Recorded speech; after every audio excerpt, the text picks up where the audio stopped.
Deixa eu ver se o povo de Deus traga a Bíblia. Isso, chacoalhe ela comigo assim. Isso, faça uma tomada disso, cinegrafista. Olha que coisa, diga comigo: Satanás, se estiver ouvindo, cai fora, porque eu estou armado com a espada do Espírito. Ou sai da minha frente, ou eu te corto no meio, cão. Assim. Esse é o povo de Deus. Abra sua Bíblia comigo sem perca de tempo. Segundo livro do profeta Samuel, capítulo de número 6, a partir do versículo de número 12. Glória a Deus. Capítulo de número 6, a partir do versículo de número 12. Glória a Deus. Quem encontrou, diga amém. Quem não encontrou, diga misericórdia. Eu espero você achar. Livro do profeta Samuel. É hoje. É hoje.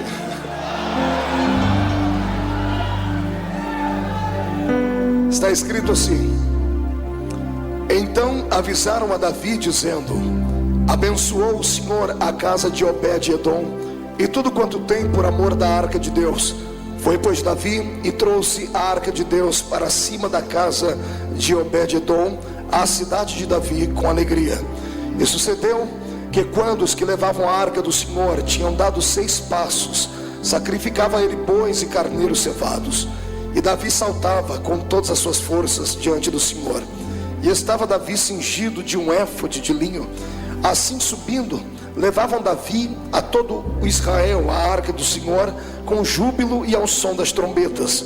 E sucedeu que, entrando a arca do Senhor na cidade de Davi, Mical, filha de Saul, estava olhando pela janela, e vendo o rei Davi, que ia bailando e saltando diante do Senhor, ela o desprezou no seu coração. E introduzindo a arca do Senhor, a puseram no seu lugar na tenda de Davi, que Davi havia lhe armado. E ofereceu Davi holocaustos e ofertas pacíficas perante o Senhor.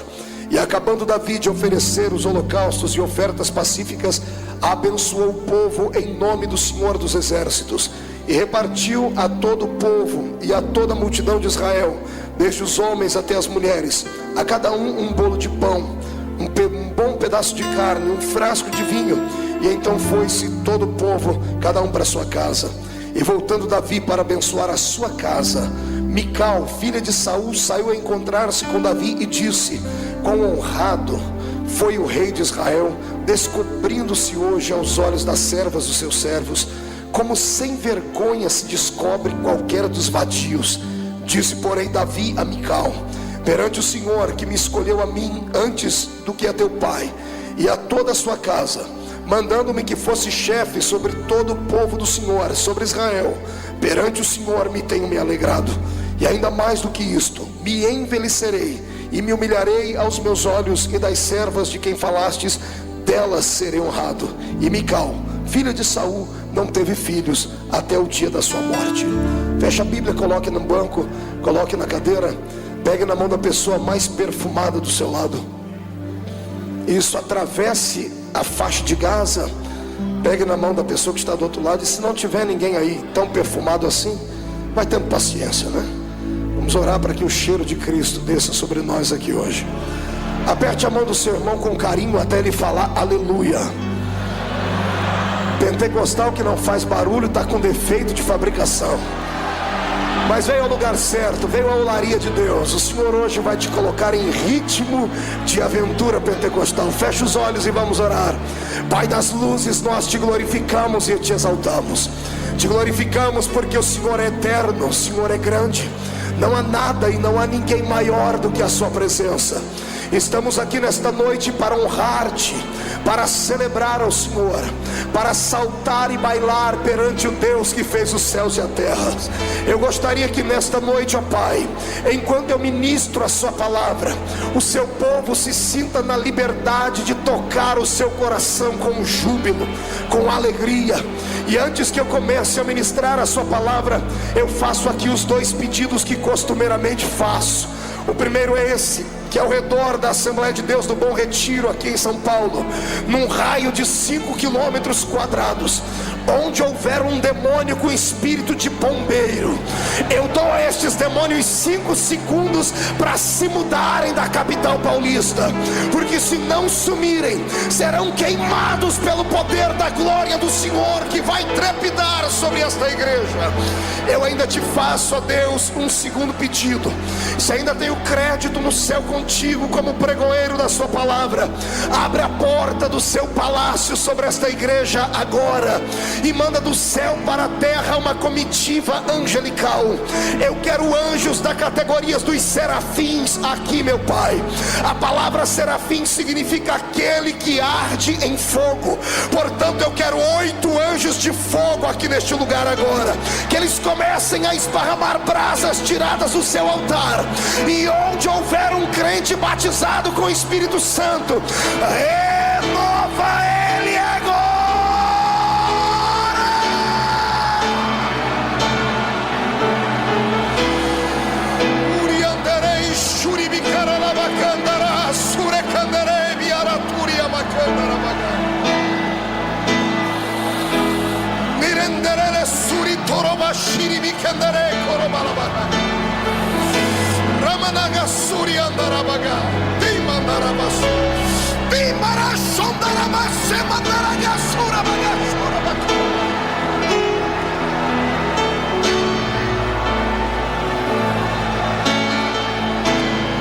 Tu não precisas da minha ajuda para nada, Senhor. Tu és onipotente. Mostra a sua onipotência a esses corações esta noite, no nome de Jesus Cristo, seu Filho amado e eterno. Amém e amém. Os que podem, levante um dedo de profeta para cima comigo. Aponte o dedo no nariz do seu irmão com respeito e diga para ele: escute aqui, cidadão. Este culto é o culto do povo mais louco de São Paulo. Aqui Deus tem liberdade. Então não se escandalize se você perceber que eu entrei no reteté de Jesus. Amém? Quem crê nisso, dê um grito de glória a Deus, aplauda Jesus. Aleluia, tome o seu assento. Glória a Deus.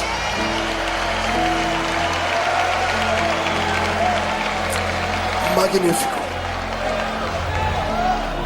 Aleluia. Eu não vou nem perguntar se os pentecostais chegaram, porque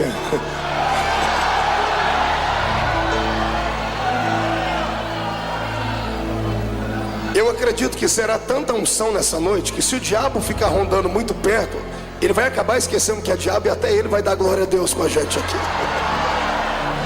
Glória a Deus.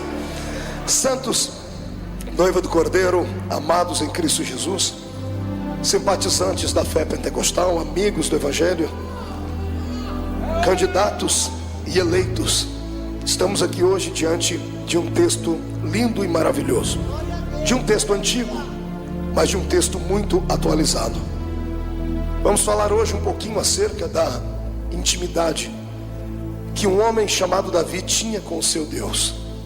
Muitas pessoas ficam sempre perguntando e perscrutando a vida das pessoas de sucesso para tentar aprender com elas como ter sucesso. Eu vou lhe apresentar hoje não uma biografia, porque quem sou eu para aqui extinguir tudo acerca de Davi, mas eu quero falar aqui hoje para você aquilo que eu, dentro de uma visão abençoada e carismática, vejo o porquê Deus amava tanto esse rapaz. Davi era um homem que não era comum. O seu espírito era um espírito de adorador. Ele era o menor da sua casa diante dos olhos dos homens, mas diante de Deus ele era um grande guerreiro. Quando o profeta Samuel, imbuído pela missão de levantar um rei em Israel, um rei agora não escolhido por homens, mas escolhido por Deus, o Senhor deu a ele endereço: vá até a casa de Jessé o belemita, porque dentre os filhos dele tenho me provido de um rei. Quando Samuel, que já tinha experiências com Deus, já havia feito milagres, já havia condecorado homens com a unção de rei, ele entra pela casa do grande ou pequeno homem Jessé e observa que os filhos dele eram filhos bonitos, belos, aviltados, com porte atlético, verdadeiros guerreiros e soldados. E quando ele ficou encantado pela aparência física dos filhos de Jessé, quando ele queria verter o óleo da unção sobre a cabeça deles, todos conhecem a história, o Espírito Santo o reprovava e dizia: não é este. E ele salta para o outro e também o Espírito diz: não é este. E ele salta para o outro e o Espírito diz: também não é este. E quando ele fica vendido entre os pensamentos, ele olha e já não há mais filhos dentro da casa. E então ele olha para o pai e diz assim: porventura acabaram os mancebos na sua família? Terminaram seus filhos? O pai teve que se esforçar um pouquinho para se lembrar do pequeno menino que estava cheirando ovelhas no meio do pasto. O pai deve ter se lembrado e por dentro deve ter dado uma bela gargalhada. Eu tenho um filho, sim, é o menor de todos, tem um gentil aspecto. Alguns dizem que ele era ruivo. E ele fica lá no meio das ovelhas, mas ele não é muito certo da cabeça não, porque depois que ele termina de pastorear as ovelhas, ele fez um instrumento lá que ele chama de harpa. E ele começa a dedilhar aquilo e começa a cantar sozinho, olhando para o céu, como se fosse um louco, um fanático.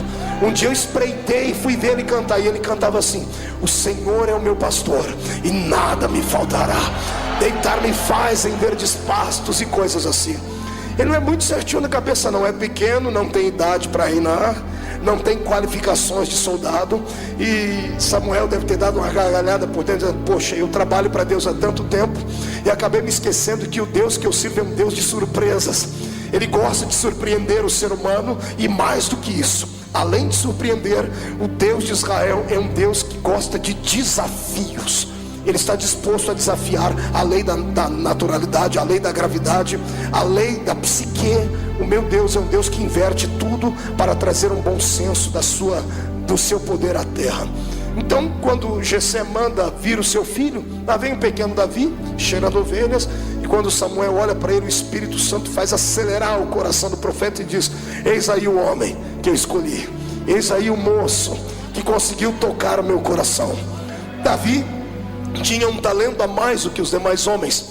Ele conseguia guardar dentro dele 2 talentos que é difícil imaginar um homem com esses 2 talentos. Ele não era apenas um poeta, ele também era um guerreiro. É difícil um guerreiro ser poeta. É aquela frase daquele filme muito antigo, né? Os brutos também amam. É muito difícil acreditar que uma pessoa que é truculenta, sanguinária, destemida, que sabe manusear uma espada, que sabe matar um inimigo e arrancar a cabeça dele, consiga depois lavar as suas mãos do sangue, pegar uma harpa e começar a cantar coisas belas como as que Davi cantava. Eu creio que era nisso que Deus se espelhava, e era isto que Deus queria. Você pode ter um espírito de guerreiro, mas o Senhor quer que a sua alma nesta noite tenha pelo menos um tom poético. Ele quer que hoje você se esqueça das suas qualidades naturais, que você esqueça o seu anel de formatura, que você esqueça até algumas das suas raízes experimentadas na fé cristã, e que você hoje dê um salto não para dentro do desconhecido, mas dê um salto para dentro do movimento do Espírito de Deus. É profundo, é majestoso, é uma viagem só de ida. Eu tenho vaticinado isto aqui durante as segundas-feiras. Se você não gosta deste movimento, se você tem dúvidas acerca dele, é melhor não ficar no nosso meio, porque assim como a frieza pega, o fogo pega mais rápido. É perigoso você sair daqui pior do que a gente. Eu conheço pessoas que entraram dentro da igreja parecendo o Alain Delon, parecendo a Gisele Bündchen, caminhando pela passarela todo equilibrado, mas depois que terminou o culto precisou de 5 pessoas para arrastar ela para dentro do carro, e ela saiu falando em línguas estranhas durante algumas horas. O meu desejo é que o Senhor incendeie esta igreja nesta noite, e que você seja sentado não perto de um cubo de gelo humano, mas que você esteja sentado perto de uma brasa de fogo tirada do altar. Quantos aqui querem este poder? Façam barulho neste lugar. Magnífico. Pois bem, quando eu abro a minha Bíblia aqui neste livro de Samuel, no texto em apreço, eu estou diante de um texto que dá medo, diante de um texto que vai provocar emoções fortes na sua vida. Estou diante de um homem que era rei. Diga comigo, rei.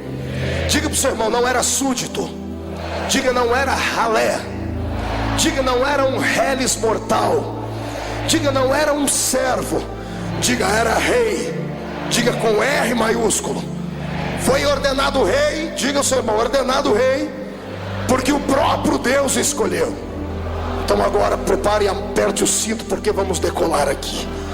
Nós vamos aprender com este rei o que é que nós devemos fazer quando sentimos a presença do Todo-Poderoso. Vamos aprender com ele o que é que nós devemos expressar quando Deus está presente no ambiente. Ele lutou, ele batalhou muito para que o seu ministério fosse alicerçado, para que o seu reino fosse reconhecido. Ele enfrentou a ira de Saul.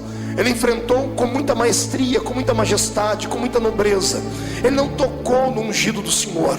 Ele teve chance, ele teve oportunidade, mas ele respeitou os princípios bíblicos. Mas agora chegou a época dele reinar, e ele está com a unção de Deus sobre a vida dele. Ele vai em busca de um tesouro que há muito tempo havia sido levado embora de Israel. Ele sai em busca da arca do testemunho, ou da arca do concerto. Apenas a título de lembrança, esta arca era um objeto, era um utensílio sagrado, feito de madeira e revestido com uma pintura de ouro. Em cima dela haviam 2 querubins feitos de madeira também e pintados a ouro. A tampa desta arca chamava-se propiciatório. Isso aqui nos faz lembrar da época em que Deus arranca Israel do Egito e os leva em direção à terra prometida. No meio do caminho, Israel tinha dificuldades em adorar a Deus, porque passaram muito tempo dentro do Egito, centenas de anos, e acabaram com seu espírito acostumados a adorar um Deus que eles podiam ver. Acostumaram a adorar apenas onde tinha um lugar próprio para isso. Eles haviam se esquecido que o seu Deus era muito maior do que templos, era muito maior do que estátuas. Mas Deus entendeu isso. E quando Deus viu que eles tinham dificuldades de adorar o Senhor no meio do deserto, o Senhor chamou Moisés e disse: Moisés, vamos construir então um templo móvel. E colocou o nome nele de tabernáculo. A confecção do tabernáculo foi linda, foi majestosa. O povo participou, o povo contribuiu. É um lugar difícil de nós interpretarmos, porque cada uma das peças constituídas dentro deste tabernáculo tem um significado à luz da Bíblia Sagrada. A minha Bíblia diz que até pele de golfinhos foram usados na confecção deste santuário. Ele estava dividido em 3 partes: no átrio, lugar santo e lugar santo dos santos. No átrio era onde o sacerdote chegava diante de uma pia de bronze, e ele lavava o seu corpo, lavava suas mãos, lavava os seus pés, e partia para o lugar santo, onde ele deveria imolar um animal, o cordeiro, que significaria o perdão para o pecado de todo o povo.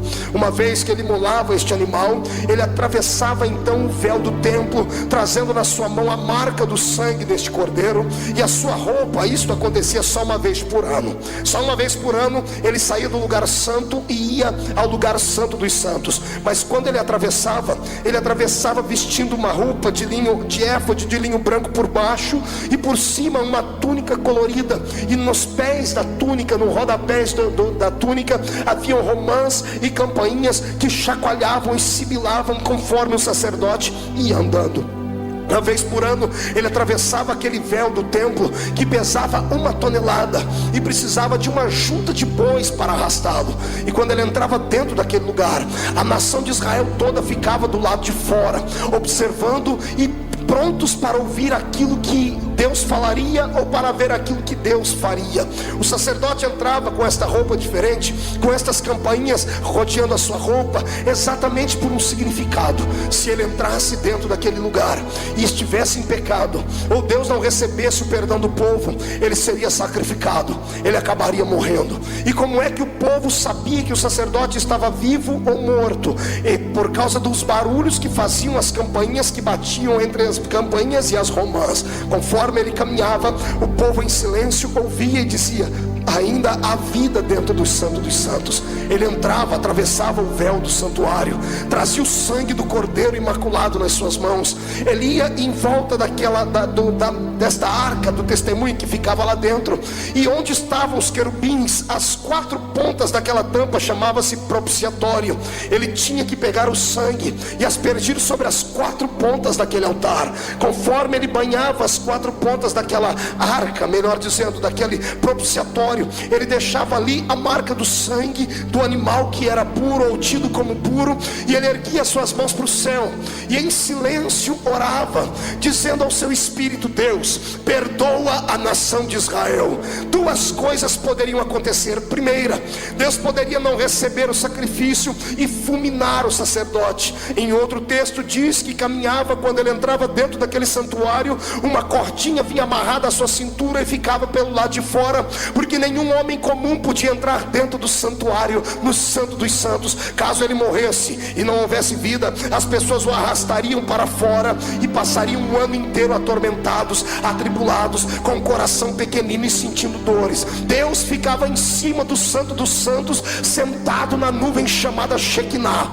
Quando o sacerdote erguia as mãos com o sangue do animal para cima, o Senhor olhava para baixo e via que o propiciatório, que era a arca do testemunho, que falava da aliança que Deus havia feito com Israel, estava banhada com sangue. O Senhor já havia sentido o perfume do holocausto queimado no lugar santo. Então Deus ficava de pé naquela nuvem, estendia as mãos sobre aquele lugar, e a nuvem começava a trovejar, a nuvem começava a relampejar, porque a presença de Deus, ela vem através, é claro que de uma brisa, como na caverna de Elias, mas todas as vezes que ela vem trazendo vitória, ela vem em forma de relâmpagos e de trovões. Eu abro um parênteses para dizer que a fé pentecostal é alicerçada nisso.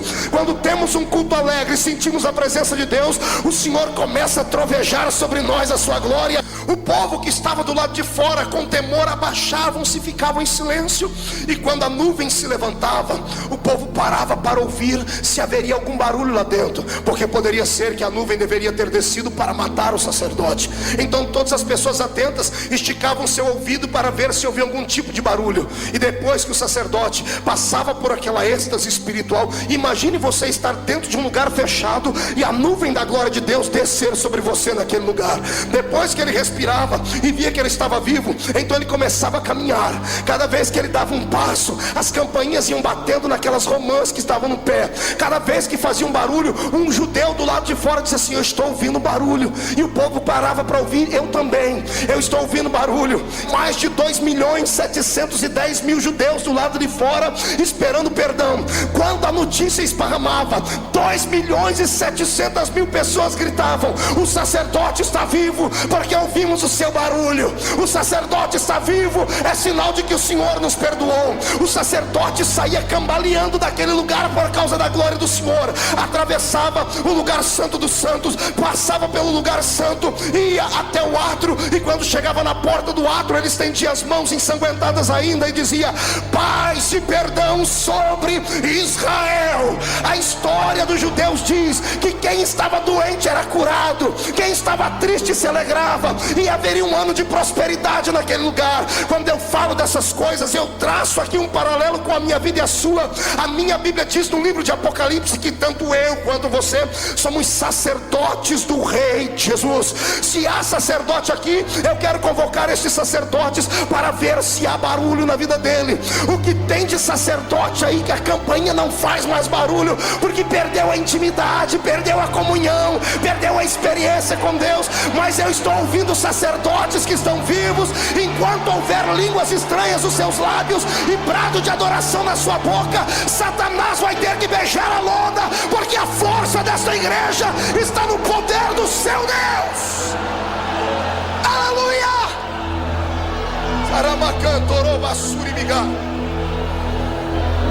Esta arca era reverenciada, era respeitada, porque dentro dela iam 3 utensílios sagrados reconhecidos, e o quarto eu recebi por revelação.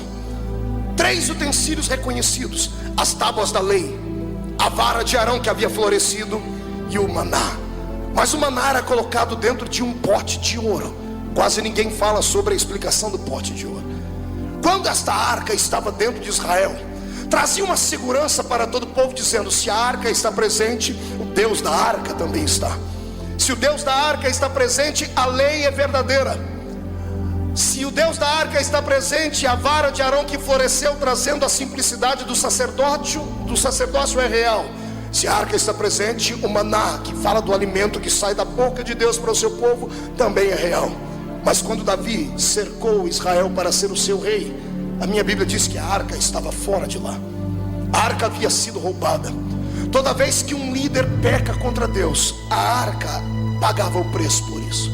Todas as vezes que um homem deixava de fazer aquilo que Deus queria que fizesse e partisse para fases de promiscuidade, deixavam de adorar a Deus na simplicidade. Todas as vezes que um sacerdote transformava o seu ministério em profissão, esta arca era arrancada de Israel. Parece que Deus estava dizendo a eles assim: olha, esta arca, já que vocês só conseguem adorar um Deus que vocês suponham ver ou entender, se esta arca fala da minha presença, cada vez que fizerem uma coisa errada, eu permito que esta arca vai sair de perto de vocês. E esta arca saiu de lá. Quando a arca foi embora, Israel batia no peito e gritava dizendo: se a arca foi embora as tábuas da lei. E as tábuas da lei falam das doutrinas estabelecidas por Deus. Quando eu paro para pensar nisso aqui, o meu coração chega a ficar machucado, porque eu conheço muitas igrejas que já não tem mais o simbolismo desta arca. Eu conheço muitos crentes que estão como Israel sem a presença desta arca, porque perderam a intimidade e perderam a comunhão com Deus. Perderam a comunhão com Deus porque fizeram das suas igrejas, dos seus púlpitos, das suas filosofias, um trampolim para crescerem diante dos homens. E esqueceram que este lugar não é apenas um lugar para se promover a existência humana. Este lugar é um lugar onde entramos para adorar a presença de Deus, a presença divina. Quando a arca vai embora as tábuas da lei. Quando as tábuas da lei vão embora, ninguém mais fala do que é verdadeiro. Não se prega mais a verdade, mas passa-se a pregar aquilo que supõe-se que é a verdade. Quando a arca vai embora e leva embora as tábuas da lei, a pregação perde o sentido. E os cultos deixam de parecer cultos de adoração a Deus para parecerem verdadeiros picadeiros, onde homens e mulheres fazem mais piada do que uma pregação ungida e verdadeira.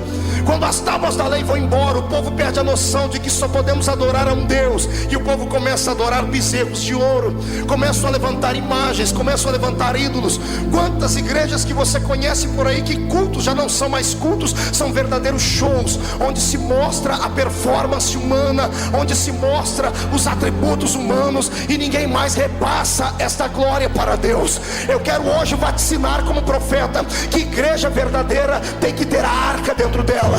Se a arca está lá dentro, a palavra é pregada com veracidade, doa quem doer, custe a quem custar. Eu sei que falar a verdade às vezes incorre numa palavra em que você vai acabar perdendo pessoas que às vezes têm dinheiro, que às vezes têm influência, mas que não têm compromisso com Deus. E eu quero dizer a você que a igreja não é movida a anel de formatura, não é movida a milhares e milhares de reais. O Senhor prefere meia dúzia de viúvas dando dinheiro de órfão, dando R$1, mas cheias do Espírito Santo, alegres, agraciadas, do que pessoas descompromissadas com a verdade.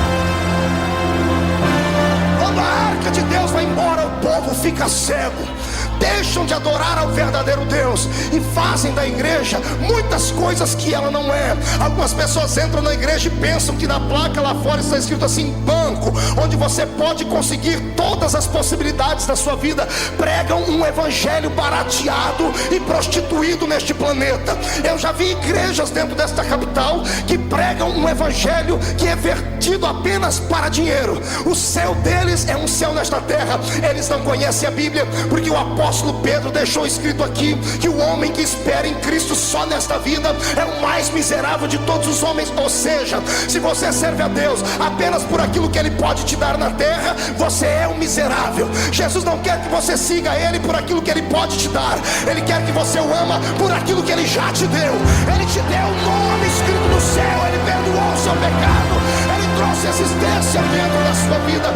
Mas quando a arca vai embora, a palavra da verdade é arrancada. E o que eu quero dizer a vocês essa noite é o que o meu coração sente. 3 palavras foram arrancadas do vocabulário dos pregadores do século 21: pecado, justiça e juízo. Ninguém mais tem coragem de pregar essas coisas. Querem um evangelho light, querem um evangelho banalizado, querem um evangelho onde vale tudo, vale até homem dançar com homem, mulher com mulher. Me perdoe, eu não vim aqui massagear o seu ouvido, vim aqui como profeta para te falar que sem a presença de Deus nada funciona. Se você pode acreditar nisso, levante a mão para cima e glorifique ao Rei.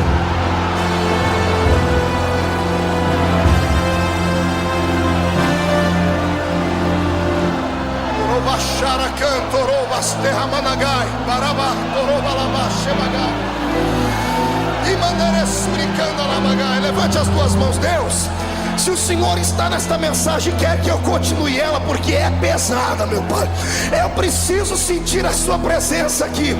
Onde houver um crente que carece ouvir e tem coragem de ouvir, está disposto a ouvir, enche ele de poder agora. Agora!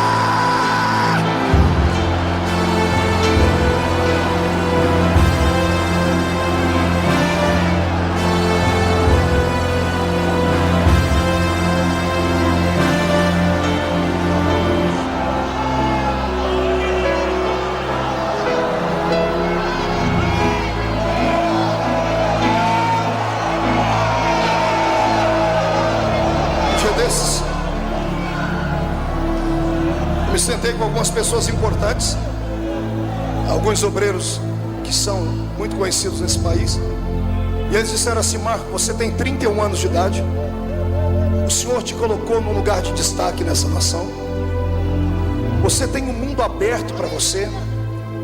Já que você conquistou tudo isso, disseram para mim, muda o seu estilo. Você já ganhou os pentecostais, conquiste as outras igrejas agora. Eu falei, de que jeito? Pregando um evangelho mais light, um evangelho açucarado, pastor Antônio Carlos. Eu falei, que evangelho é esse? Rapaz, o evangelista é bom para falar que tem anjo, tem fogo, glória. Eu olhei para o infeliz e disse assim, meu irmão, me desculpe, mas eu não sou covarde. Se você é, o problema é seu, eu não tenho medo. E olha que já ameaçaram fechar a porta para mim nesse Brasil. O cidadão fecha uma, Jesus abre 10. Eu sirvo a um Deus que está com os olhos impregnados nessa noite aqui nessa reunião. E Ele está em busca não de pregadores de fama, não de pessoas que querem os brilhos das luzes da ribalta sobre eles. O Senhor está aqui em busca de profetas, está em busca de gente que tem coragem de falar aquilo que o Senhor lhe mandar falar.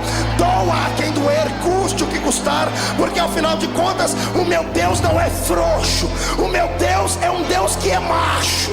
Pastor Marco, que loucura é essa? Deus é macho. A minha Bíblia diz que Jesus foi apresentado no templo no 8º dia, e a Bíblia diz que todo macho de 8 dias era apresentado no templo. Então meu Jesus é macho, e eu quero que você ouça verdades, porque Ele quer trazer algo novo para você.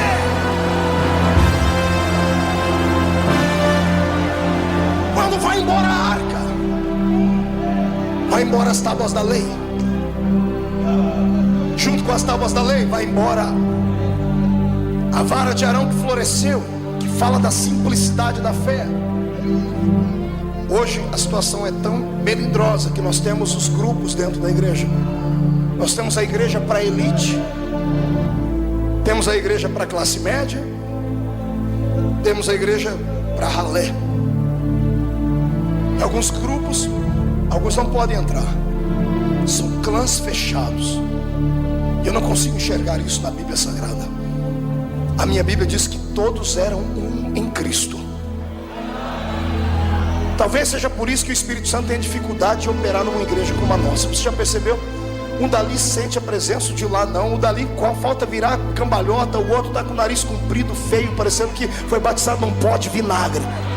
Sabe por quê? Os pensamentos não batem. Eu sou um apologista da fé pentecostal, pago um preço por isso, mas eu amo. E o que tem de gente que atribui essa fé pentecostal só à pobreza? Eles acham que só igreja pobre, pastor Rubinho, faz barulho. Eles acham que só gente que só tem 2 dentes na boca, um para doer e o outro para abrir garrafa, é que sente a presença de Deus. Eles acham que é só gente que usa chinelinha havaiana que pode entrar na presença do Pai. Eu quero dizer a esses infelizes que não conhecem a Bíblia Sagrada, que o Espírito Santo, Ele opera onde há um coração aberto. Se você for doutor e deixar Ele vai entrar e vai fazer um auê na sua existência também. O que o Espírito busca são pessoas sensíveis. Sabe o que é sensibilidade? Sensibilidade não é algo que se tem ou que se conquista aqui. Sensibilidade é algo que se conquista aqui.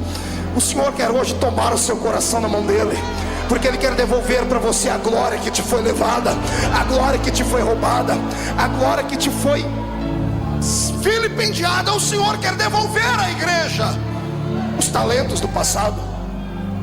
Mas para isso nós temos que batalhar para a arca voltar. Mas como se não há simplicidade entre nós?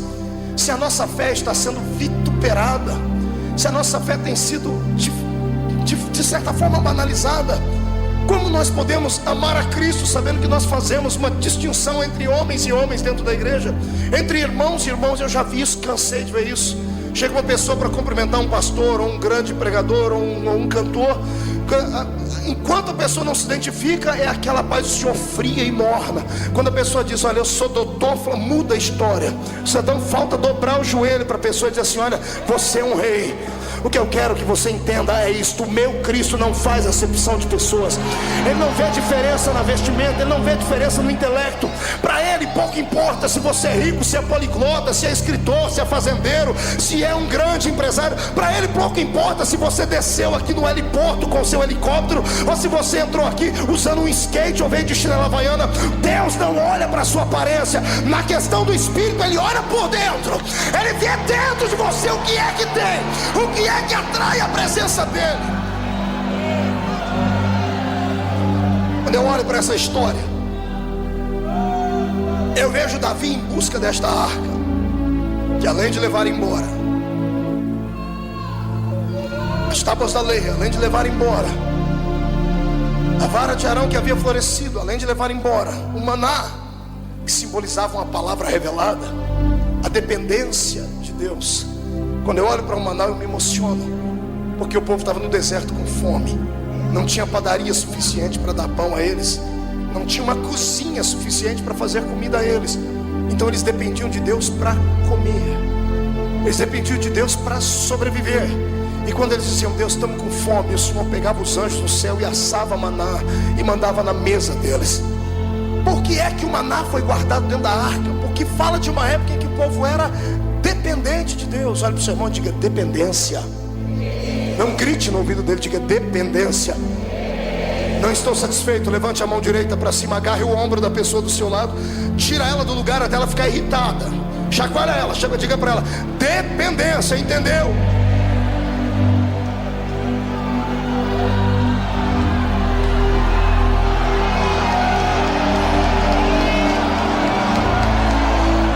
Sai da frente, Satanás, estamos em guerra.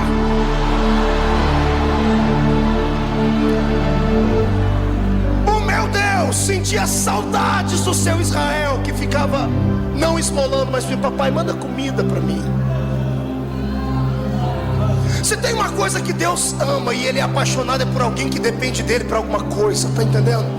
Deus tem prazer em dar. O prazer de Deus é quando você acorda de manhãzinha lá, estica os braços e diz assim, dobra o joelho e diz: pai, hoje eu quero isso, quero isso, quero isso. Deus não anota, mas tem um anjo do lado dele, Deus vai estar anotando tudo aí, porque Ele está pedindo, Ele depende de mim. Ele não pediu para o médico, não pediu para o político, não pediu para ninguém, Ele pediu para mim. É meu filho, se é meu filho eu tenho que dar, eu vou dar, eu vou abrir a porta, eu vou fazer por onde.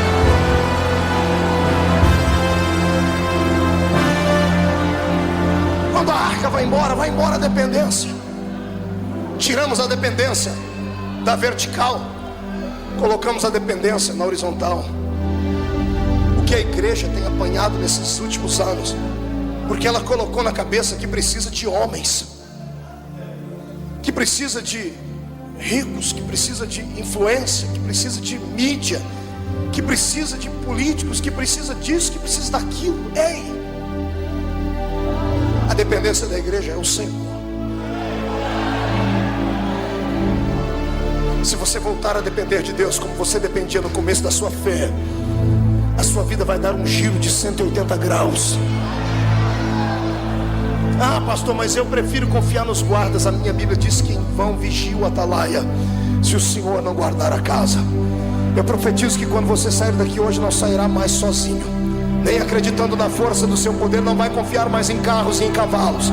Quando sair daqui, vai sair de mãos dadas com Deus. Ele vai ser o seu irmão mais velho, o seu pai, Quero ver qual é o demônio que vai ter coragem de entrar na sua frente e te convidar para uma batalha. Eles já estão derrotados.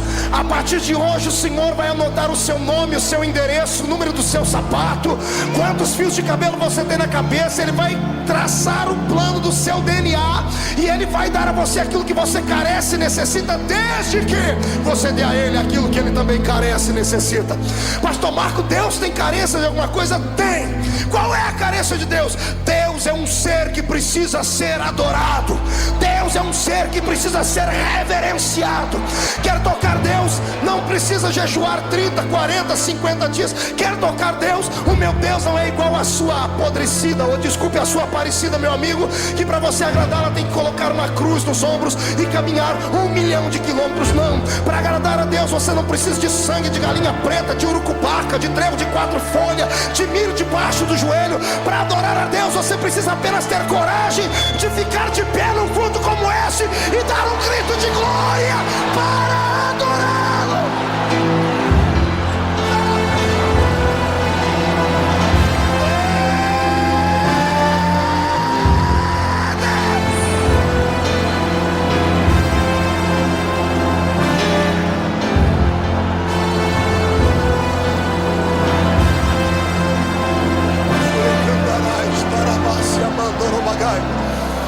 Segura um pouquinho. Sente.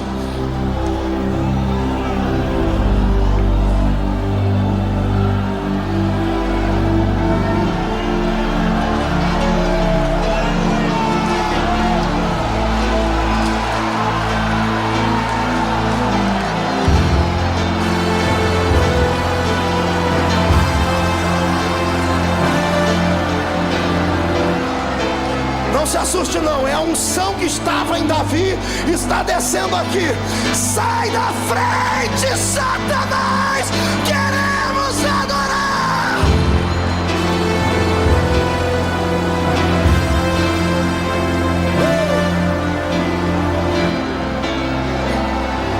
Deus é lindo. Escute, quando eu era recém-casado,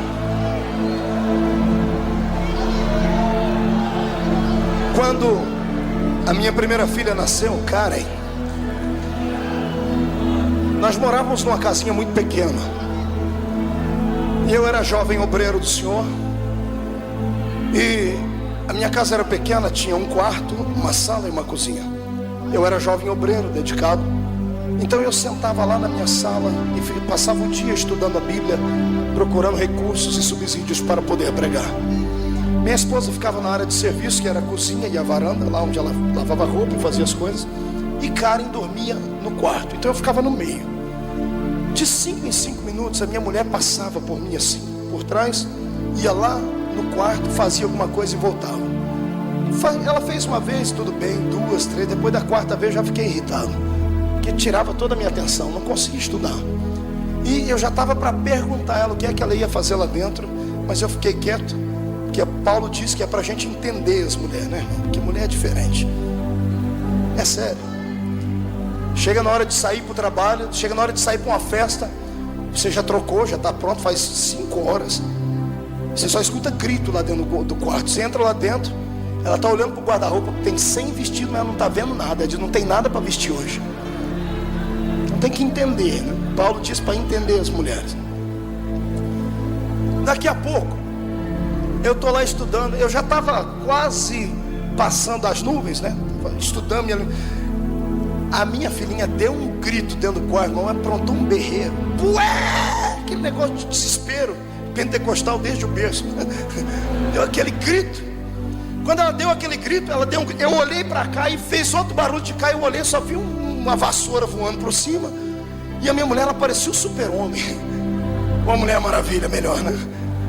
Ela ergueu o peito e saiu correndo por detrás. Eu falei, que essa mulher? Morreu alguém. E eu saí correndo atrás dela. E ela tirou aquela cortininha do berço, minha filhinha gritando no berço. Ela catou minha filhinha, botou no ombro, no colo e fez 2 gingadinhas com ela, cantou Nana Nenê. Ela dormiu, colocou no berço. Minha mulher saiu como se tivesse feito um grande feito. De fato ela fez, né? Mas ela saiu perto de mim como dizendo assim, eu tenho um poder que você não tem. fez assim para mim.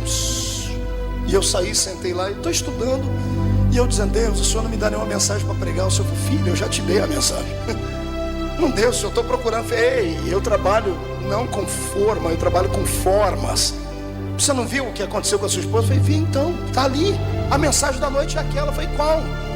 Filho, enquanto os meus filhos ficam quietos, eu só passo por perto e olho e vou embora.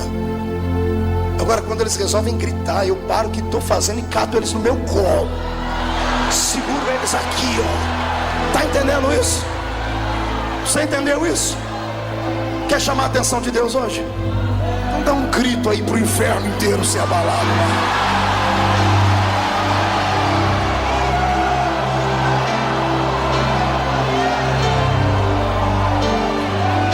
Bem, vamos pro texto. Esta arca, que era majestosa e falava da presença de Deus em Israel, havia sido roubada.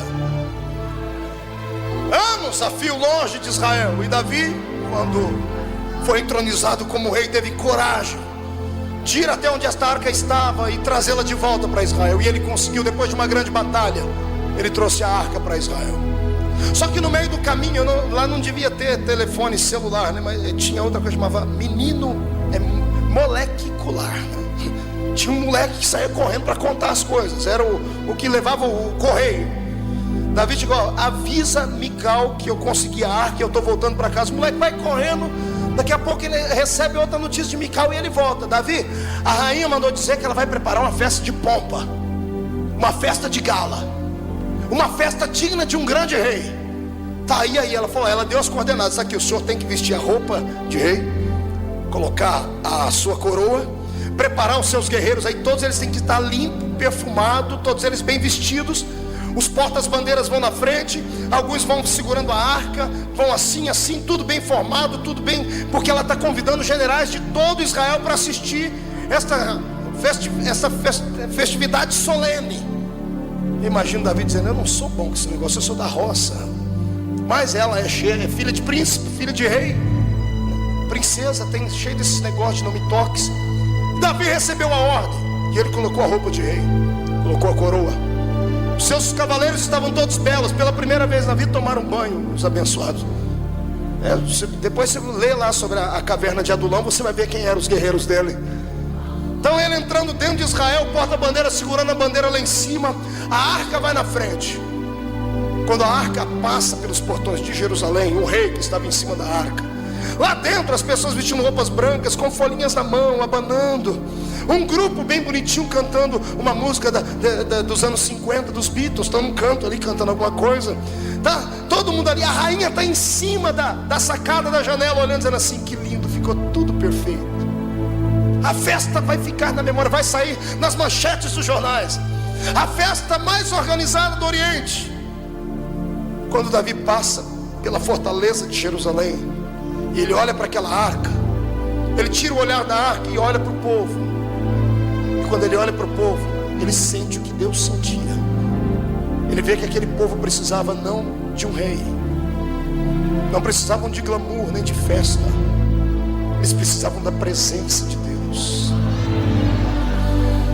A arca era o símbolo da presença de Deus. Quando Davi viu a arca entrando por dentro dos portões de Jerusalém, ele lembrou de todas as histórias que contaram para ele, que sacerdotes com a arca nos ombros pisaram dentro de um rio e o rio se abriu. Homens com a arca na frente venceram exércitos, atravessaram grandes muralhas, eles fizeram grandes feitos. E quando ele lembra das histórias que ele ouviu acerca da arca, sabe o que o rei faz? Ele pula de cima do cavalo, ele pega a coroa e dá para alguém segurar. Ele tira a roupa de rei, a indumentária real colorida, e ele fica só com uma roupa branca de éfode, de linho. A minha Bíblia diz que ele se despiu, ele ficou quase nu. E sabe o que ele fez? Chocou, ele escandalizou. O rei, que tinha que ter postura e compostura, desce do cavalo e ele começa a correr em volta da arca. Só que ele não está correndo. A minha Bíblia diz que ele começa a bailar, ele começa a dançar. Ninguém está entendendo nada. Devia ter algum músico por lá, deve ter tirado algum tipo de música, começou a tocar algum tipo de instrumento, e Davi começa a bailar ao redor da arca. vai bailando e vai cantando: o Senhor é o meu pastor, nada me faltará. Deitar-me faz em verdes pastos, guia-me mansamente às águas tranquilas, refrigera minha alma. Ele vai dançando e vai gritando e vai tocando o coração de Deus. Eu imagino Deus se esquivando do seu trono e ficando de pé, chamando os anjos, assim: venham cá, seres angelicais. Foi para aquilo que eu fiz o ser humano, foi exatamente para aquilo que eu criei o ser humano. É por isso que aquele moço ali é um homem segundo o meu coração. Ele esqueceu a posição, que esqueceu a postura, deixou de lado o anel de formatura, deixou de lado os conhecidos, os príncipes, deixou de lado a sua majestade e enalteceu a minha majestade. Ele é rei, mas eu sou o Senhor. Eu sou o Rei dos reis e Senhor dos senhores. Sabe o que eu acho lindo? Algumas pessoas chamam de costume, eu chamo de liberdade de adoração. Em algumas igrejas não se pode bater palma, não se tem o costume de adorar a Deus de pé. Quando eu vejo a multidão aqui ficar de pé, eu sinto que são homens e mulheres sensíveis. Qual é o ser humano que tem a sua inteligência aguçada, que percebe que o rei está passando e vai ficar sentado para ver? Todas as vezes que um rei chega no ambiente, os súditos ou ficam de pé ou se jogam de joelho no chão, mas eles têm atitude de adorador.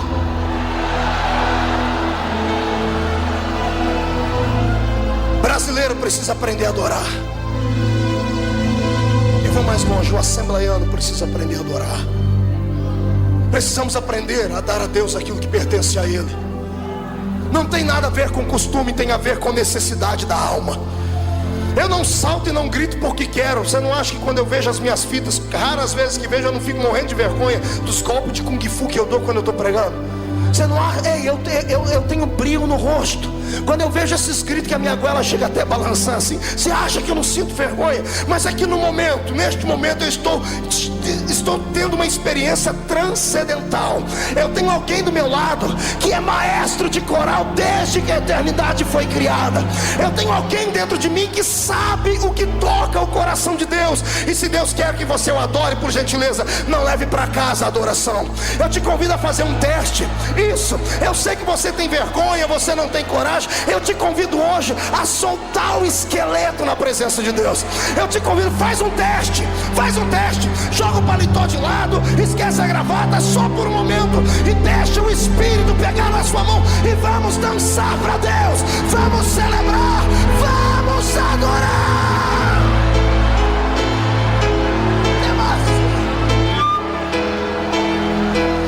Você não sabe o que você perde quando está no culto e fica em silêncio por muito tempo.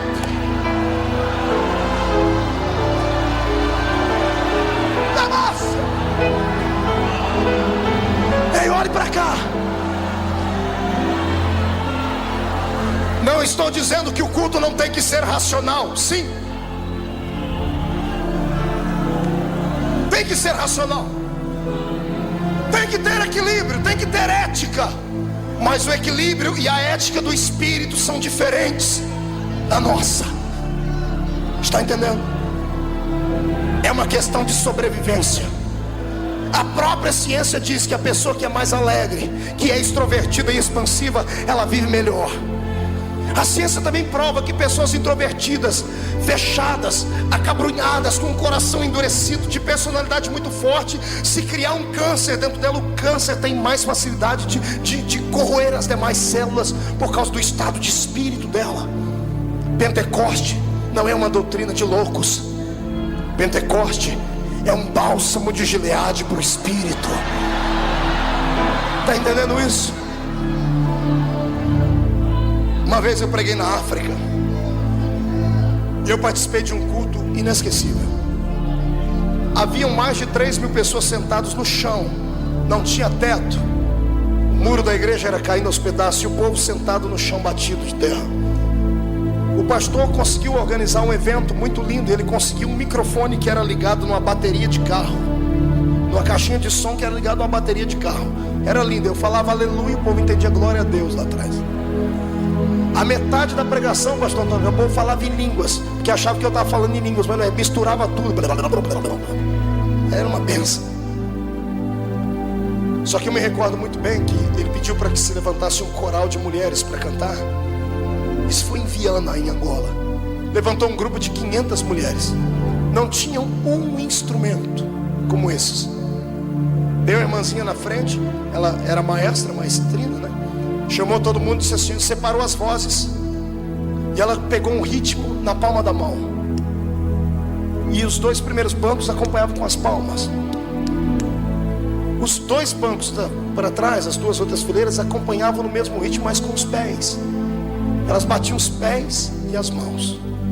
E cantavam num dialeto muito deles, que eu não entendia nada aqui, mas eu entendia tudo aqui. Era lindo. Nenhuma palavra era inteligível para mim, mas o meu espírito testificava com o espírito delas aquela adoração. Naquele dia, sabe o que eu fiz? Eu queria me esconder debaixo do banco, porque como bom assembleiano, quantas vezes não preguei que a gente não pode bater palma e nem pular, porque isso não tem ética, porque isso ofende, porque Deus não é surdo. Nós não precisamos fazer auê, a reunião tem que ser sacra. Naquele dia eu vi pessoas que estavam dando para Deus tudo que tinha. E no louvor delas era tão forte, tão poderoso, que a poeira subia da terra, porque elas batiam os pés no chão e a glória de Deus descia do céu. Eu me lembro de um homem sentado num canto com a perna toda enrolada e torta. Foi a primeira vez que eu vi um milagre extraordinário. Ele sentado próximo ao púlpito, ele via as irmãs baterem os pés, e ele com a perna enrolada para trás, ele chorava e gritava: Deus, eu queria ter pés para poder te adorar. Aquilo me chocou. Eu chorei, eu disse: Deus, eu tenho pés, eu tenho mãos. E às vezes vou para um culto e pareço um manequim de vitrine de terno. Às vezes pareço mais um apresentador do que um adorador. Vocês estão entendendo isso? Isso aqui não é um lugar onde você vem só ouvir. Aqui é um lugar onde você vem para dar. Se você não sabe o que é adoração, eu tenho pena de você. É por isso que você é acabrunhado, entristecido, frio e fraco. É por isso que tudo para você tem que ser dentro da razão. É por isso que o seu espírito sofre tanto. Você vive à base de remédios. É por isso que você entra aqui e não entende nada e fica aí por dentro se corroendo. O olho não consegue ter uma lágrima. Aqui não chora, mas quando está em casa assistindo o Titanic e o Leonardo DiCaprio morre afogado, ai! Aí na igreja vem com essa pintura abençoada aí no rosto, que parece que esticaram você inteirinha. Parece que passou numa funilaria e fez uma recalchutagem. Aí entra, tem tanta plástica e tanta massa que não pode nem rir. Fica assim. Aí quando vai chorar, pega um lencinho e faz assim. Inibe o Espírito de Deus de operar. Eu quero te convocar hoje. Saia daqui amarrotado, saia daqui borrado, saia daqui despenteado, mas saia daqui cheio da graça. Saia daqui feliz, alegre. Você tem um poder dentro de você que você não sabe a amplitude dele. Você tem uma autoridade guardada dentro de você, pentecostal, que você não conhece aquilo que tem. É como uma criança que tem uma arma de fogo na mão e não sabe o potencial dela. Pode acontecer uma miséria. Se você começar hoje a pedir a Deus para treinar o seu espírito e te ensinar o que é o poder pentecostal, você vai continuar caminhando com os pés na terra, mas a sua mente vai estar estacionada do lado do trono de Deus.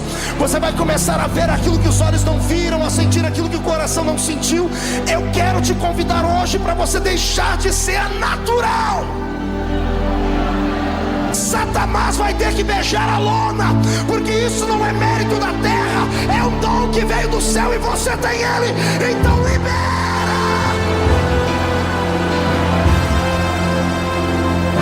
Ei, eu quero dizer a você que este poder pentecostal não pode ser comprimido.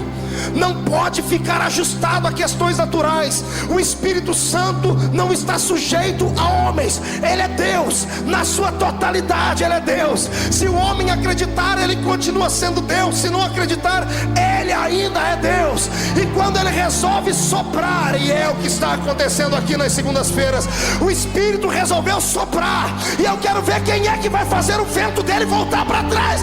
Quem é que vai fazer? Ele vai continuar soprando na sua vida. Levante a mão para cima, bata no peito, bata até fazer barulho. Olha para a pessoa do side e diga assim: eu não sei você. Diga: eu sei que é meio estranho, mas parece que é real. Diga: funcionou com aquele que está no púlpito. Diga: vai funcionar com a gente. Diga para ele: em nome de Jesus, aqui dentro de mim tem uma brasa de fogo. Diga: me ajuda a não apagá-la. Diga: Senhor, me ajuda a deixar ela acesa. Então, pelo amor de Deus, incendeia ela. Abre a sua boca, adora. Adora de pé, adora sentado, adora correndo, adora, adora, adora. Deixa Ele te tomar.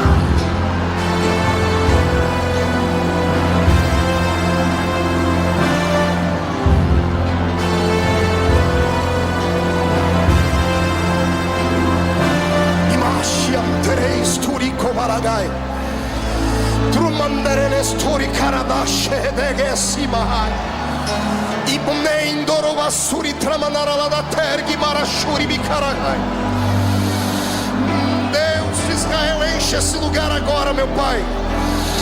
Enche cada centímetro deste ambiente com a sua presença. Senhor, traz a sua Shekinah aqui. Comece a trovejar a sua unção. Onde houver alguém que não fale em línguas, que seja batizado agora. Que fale em línguas agora. Agora, agora,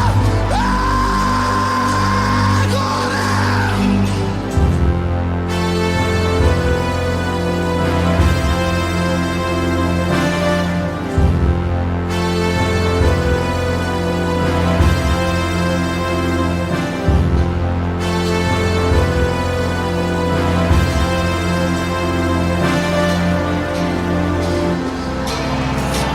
Davi, baila Davi.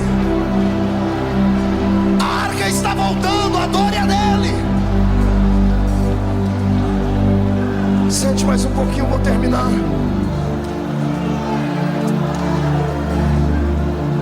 Maragashi, Antorobagai.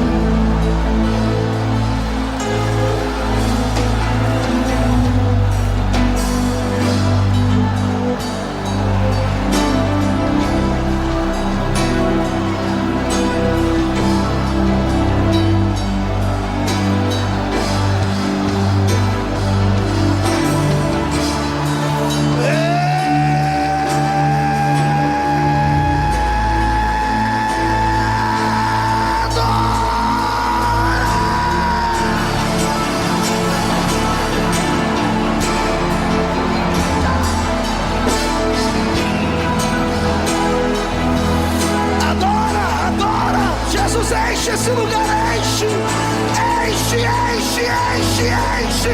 Queima com o seu poder, queima, queima, queima, mas queima agora.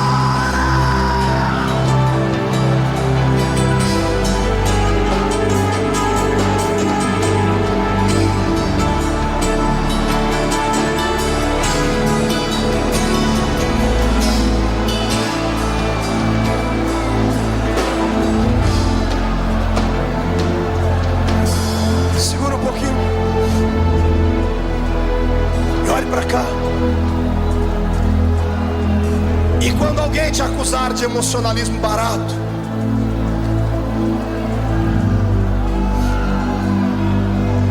e quando alguém disser que você tem uma mente desequilibrada, fique em silêncio. Lembre-se que dentro das suas veias não corre um fio elétrico, corre sangue.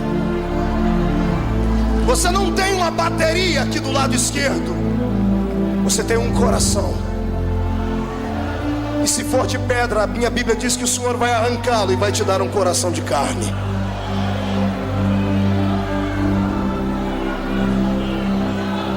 Davi dançou, Davi bailou, Davi escandalizou. E o que eu acho lindo é que os soldados dele, quando viram o líder dançando, devem ter dançado também. Eu quero que você imagine aqueles homens com aqueles peitos cabeludos, aquele queixo quadrado, com aquelas espadas na mão grandão, dançando de ciranda a cirandinha em volta da arca. Mical estava quase tendo um ataque em cima da janela. Eu tenho medo de crente que fica em cima da janela. O meu Deus não quer que ninguém fique em cima da janela. Pergunte para mim por quê. Eu não ouvi. Porque quem está em cima da janela não dá para entender se ele está dentro ou se ele está fora. Não dá para entender se ele está olhando para dentro ou se ele está olhando para fora. É um lugar duvidoso. Se você é um crente morno, a minha Bíblia diz que Jesus disse que é capaz dele te vomitar. Ou você é frio ou você é quente. Se for morno, o Senhor vai te vomitar da boca dele. Então é melhor você agora deixar incendiar, porque não dá mais para ir para casa. Se desse tempo você iria assistir a Senhora do Destino, mas o meu Senhor resolveu mudar o seu destino nessa noite. Eu quero profetizar que o reino do poder de Deus, que é poder pentecostal, vai incendiar São Paulo.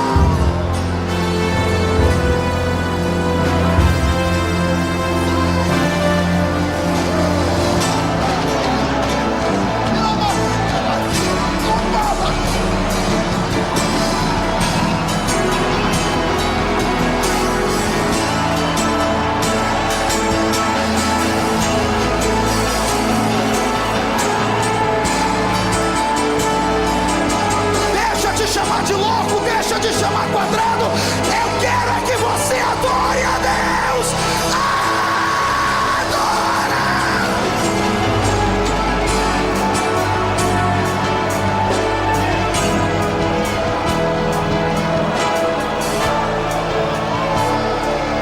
Fique de pé. Agarre a mão do seu irmão.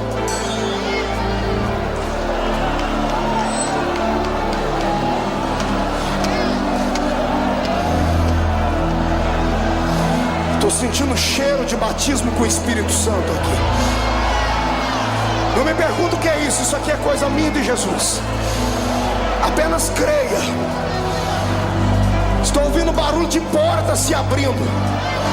Portas que estavam enferrujadas estão sendo expostas à abertura nessa noite. Grilhões de religião que prendiam seu espírito vão ser quebrados.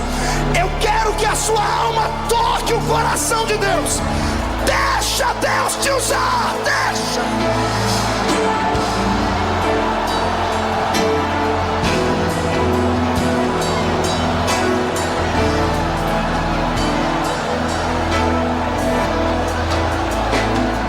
Pegue na mão do seu irmão e olhe para mim.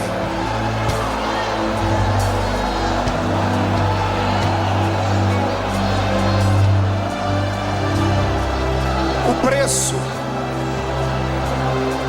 para se ter essa unção, para se ter esse poder, é a rejeição.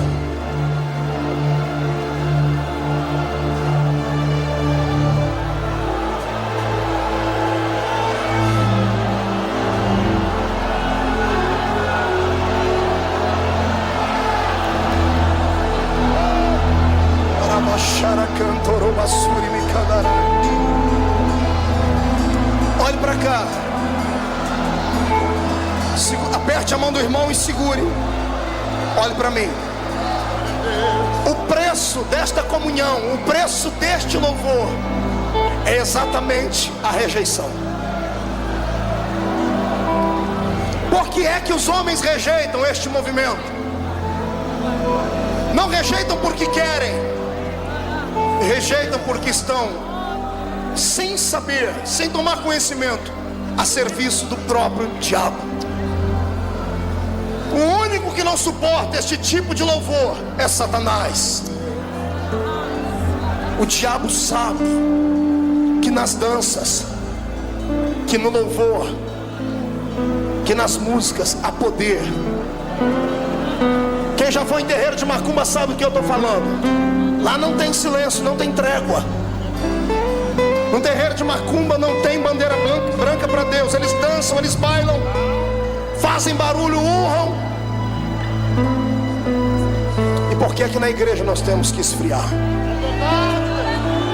Volto a dizer, eu não quero que você seja louco, nem que as pessoas venham, não importa que as pessoas, mas eu não quero que você seja desequilibrado, não é isso.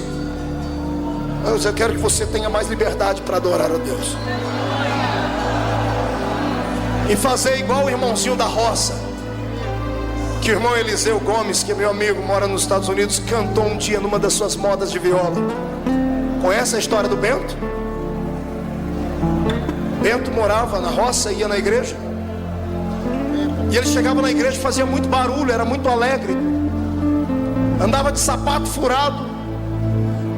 Mas quando chegava no culto, a alegria do Senhor invadia ele e era tremendo. E o pastor na cidade ia receber uma pessoa importante na igreja, que era um médico, um advogado, sei lá.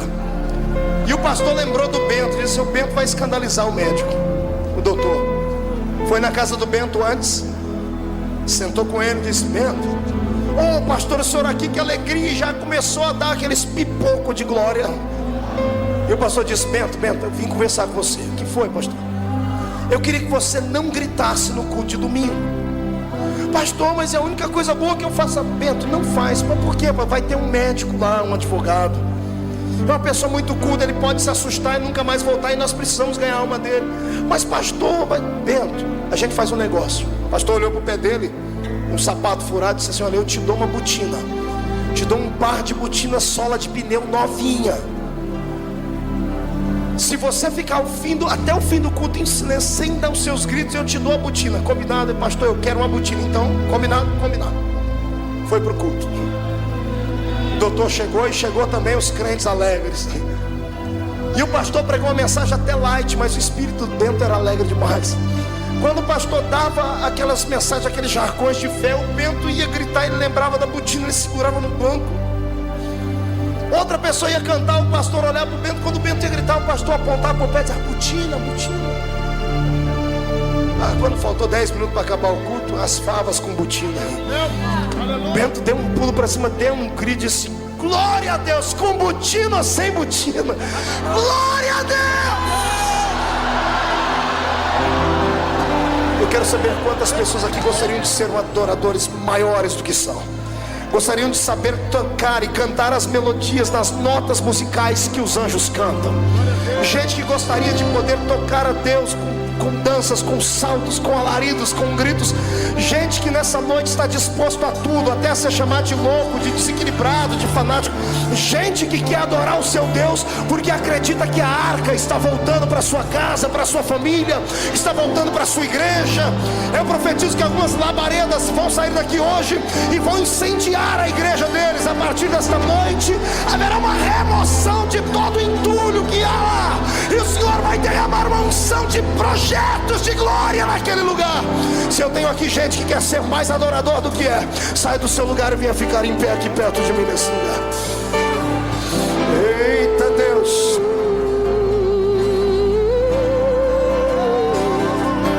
vem adorador.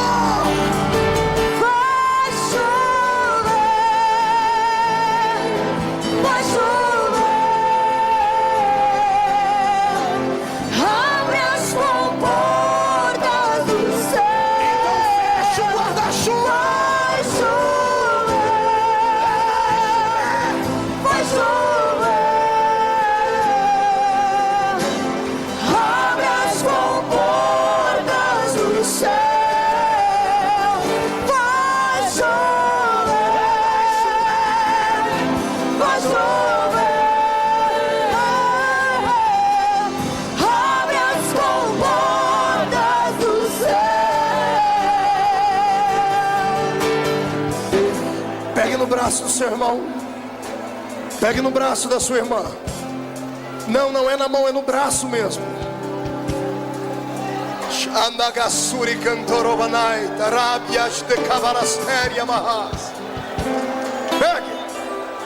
Pegue no braço deles. Peça licença e agarre ele pelo braço ou ela. Pastor, não dá para ir na frente. Pegue aí no braço de quem está do seu lado.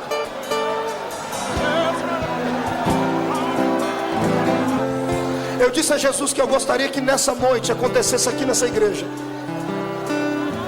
na mesma intensidade do que aconteceu lá no cenáculo no dia de Pentecoste. Eu pedi a Deus que Ele derramasse sobre esta igreja hoje uma unção de fogo e glória, mas uma unção que será inquestionável. Eu pedi a Deus que pessoas sentissem tanto a presença dEle aqui hoje, que elas tivessem dificuldades de sair daqui para ir para dentro do carro delas. Para você saber que esse poder é real, ele não é natural, ele é real, ele é verdadeiro. Eu já vou avisar para ninguém se assustar. Aqueles que já falam em línguas, se preparem, porque serão impactados. Vão receber dom de orar em outros idiomas. Aqueles que não são batizados com o Espírito Santo serão batizados. Aqueles que têm mais sensibilidade serão arrebatados. Ei, Deus, ore comigo e diga assim: Deus, eu preciso descobrir os segredos e os mistérios da adoração. Eu já sei que eu nasci para isso, e eu sei que existem algumas pessoas que são mais sensíveis, que conseguem te tocar de uma maneira diferente, como Davi. E eu quero hoje que o Espírito que operava em Davi não encontre barreiras para operar em mim. Espírito Santo, eu quero hoje sentir uma unção concreta, pesada. Eu quero que o meu corpo reaja. Eu quero sentir a sua presença como eu nunca antes senti. O quanto for possível, um ser humano sentir a presença de Deus. Eu me candidato agora. Eu te desafio a soprar sobre mim o vento do Pentecoste. Mas não sopra uma brisa, sopra um furacão. E não importa se eu vou pular, se eu vou gritar, se eu vou ser arrebatado, se eu vou profetizar, não importa. Eu só vou ficar satisfeito se eu sentir a sua presença aqui. Como profeta de Deus desta noite, eu profetizo agora que as comportas do céu estão escancaradas sobre a Assembleia de Deus do Bom Retiro.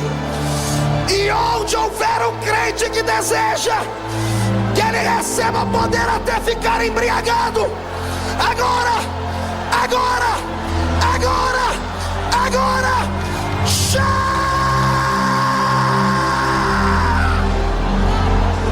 levante as duas mãos lá em cima, escolhe uma pessoa e olhe nos olhos dela. Olhe nos olhos de alguém, com as mãos para cima, não toque nela ainda. Levante bem alto, chacoalhe a sua mão. Olhe para o seu irmão e diga: sabe o que é isso? Prenúncio do movimento do Espírito de Deus. Diga: eu creio que o que eu senti aqui foi aquilo que os apóstolos sentiram no dia de Pentecoste. E eu vou repartir contigo, porque eu creio na transferência de unção. Levante as mãos. Eu quero uma unção de operação de maravilhas nas palmas das mãos erguidas, Papai do céu. Onde eles colocarem a mão deles agora, o Senhor vai operar com milagres e sinais. Abrace alguém que está na sua frente. Abrace ele, abrace ela. Abrace. Diga para ele: seja cheio do poder. Aleluia! Além do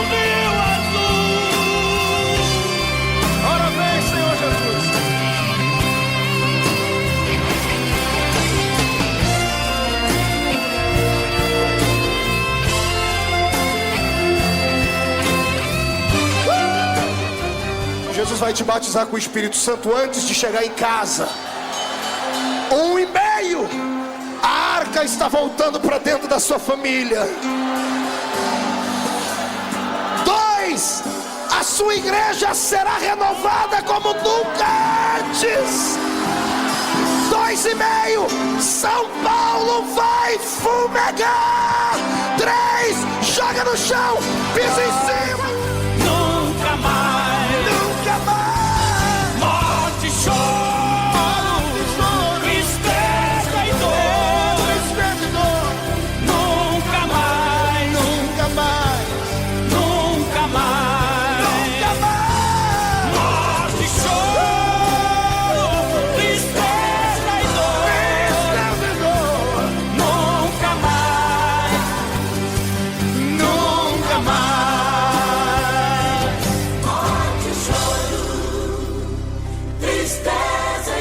Marco Feliciano, um dia nós estaremos além do Rio Azul, meu irmão. Nós sabemos em quem temos crido. Sabemos sim, Carlos. Nos veremos além do Rio Azul. Glória a Deus. Nunca mais. É verdade.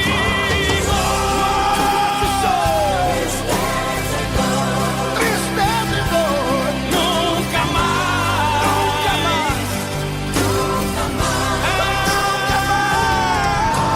morte, choro, tristeza e dor. Nunca mais. Aleluia.